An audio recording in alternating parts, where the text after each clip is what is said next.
अच्छा, वो पुल गिरना विकास है? प्राकृतिक आपदा को आप ना कहें। अच्छा, वो प्राकृतिक आपदा है। साला ये हमको समझ में नहीं आता। मेरा तो हमेशा सर हो जाता कि हावड़ा के ब्रिज के लिए प्राकृतिक आपदा क्यों नहीं है, उसके लिए आंधी तूफान क्यों नहीं है, उसके लिए एक्ट ऑफ गॉड क्यों नहीं है, हावड़ा का ब्रिज नहीं गिरता? प्रधानमंत्री का बनाया हुआ ही गिरता है, क्योंकि उसमें सीमेंट का उपयोग नहीं है, उसमें थर्मल पावरों के राख लगे हुए हैं और प्रधानमंत्री चेक नहीं कराते। आप दरभंगा एयरपोर्ट गए? अरे सुन, बड़ा हो गया। जयप्रकाश नारायण हाईवा कब था? आपका जन्म नहीं होगा तब है, आज का है क्या? आपको पता है आपका जन्म हुआ था, दरभंगा एयरपोर्ट बना था तब? अरे यार सुन ही नहीं रहे, सुनना नहीं चाहती है पत्रकार, चूंकि पैसा इनको इतना मिला है, सत्ता का फेविकॉल इनके गले में इतना है कि जब भी सरकार से सवाल पूछो दूसरी बात मरते थे।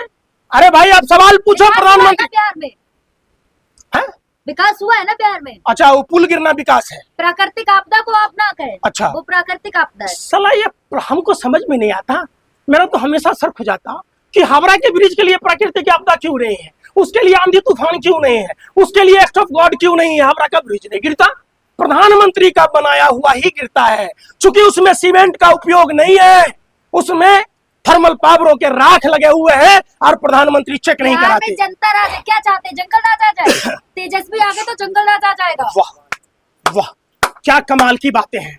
देखिए ऐसा जनता राज है कि वहां महतो जी जो कोर्ट के वकील हैं उनको गोली मार दी जाती है, सनेहा कुशवाहा के साथ दरिंदगी होता है प्रधानमंत्री के गृह लोकसभा क्षेत्र में। जनता राज है यार, इसको जनता राज कहेंगे? जहां जनता को बोलने न दिया जाता हो, जहां किसानों को एमएसपी की मांग न करने दी जाती हो, जहां क्वेश्चन लीक का विरोध न करने दिया जाता हो।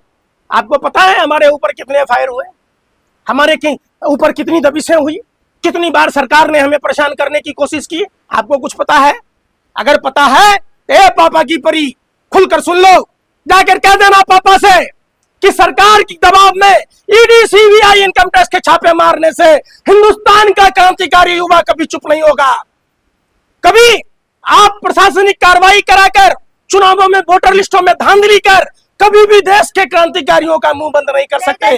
जब आपके पुरखों ने, अरे सुन लो अरे सुन लो गोरे अंग्रेजों की चमची सुनो, जब गोरे अंग्रेज हमारा कुछ नहीं बिगाड़ पाए तो ये काले अंग्रेज हमारा क्या बिगाड़ लेंगे। हमारी मिट्टी में 80 साल का बुजुर्ग बाबू वीर कुंवर सिंह जब 95 किलो का तलवार लेकर फहराता था, हमारे मिट्टी में वो खून में वो शामिल है क्रांतिकारी विचारधारा कि हम जिस वैशाली ने पूरे विश्व को संविधान दिया, हम संविधान की हिफाजत करना जानते हैं, हम देश की क्षेत्रीय अखंडता का सम्मान करना जानते हैं, हम संविधान का सम्मान करते हैं, इसलिए हम देश के नफरतियों को कुछ नहीं कहते, चुप रह जाते। इसका यह मतलब नहीं है कि हम कमजोर हैं। आदि अनादिकाल से, जब से यह पृथ्वी है, जब यह चांद और सूरज है, तब से हमारा बिहार का गौरवमय इतिहास रहा है। बिहार की जनता मोदी मोदी कर रही है, आप जैसे कुछ लोग हैं, चुनिंदा लोग जो तेजस्वी कर रहे हैं। देखिए ये ऐसे चुनिंदा पत्रकार हैं जिनको हर सोते वक्त, खाते वक्त,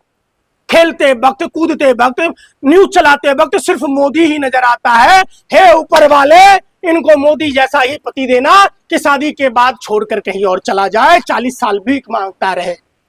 कभी सम्मानित पद पर, अरे क्या सम्मानित पद है, पद पर है, क्या बात आपने शायद देखिए प्रभु श्री राम का ससुराल है हमारे यहाँ, राजधर्म का निर्वाह करते हुए उन्होंने मामूली सी प्रजा की बात सुनी।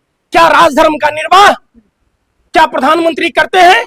जिस सिंदूर की बात कह रही थी, आप भी एक महिला हैं, आपको कहना चाहिए कि कम से कम जसोदा बेन से तो सिंदूर का कम से कम देखते, क्यों नहीं हुआ दिए? क्या लग रहा है बिहार में किसकी सरकार बनेगी इस बार? बिहार में भाजपा का सुपरा साफ होगा। भारतीय जनता पार्टी के तमाम लोग चाहे वो कुछ भी कर ले, बिहार इस बार चुप रहने वाला नहीं है। गोरे अंग्रेजों ने भी आजादी की लड़ाई में यातनाएं दी, आखिरकार गोरे अंग्रेजों को हार की मुंह खानी पड़ी। आज इस बार काले अंग्रेजों को बिहार से सत्ता से उखाड़ फेंकेंगे, इन काले अंग्रेजों को बिहार से भगा कर रहे हैं।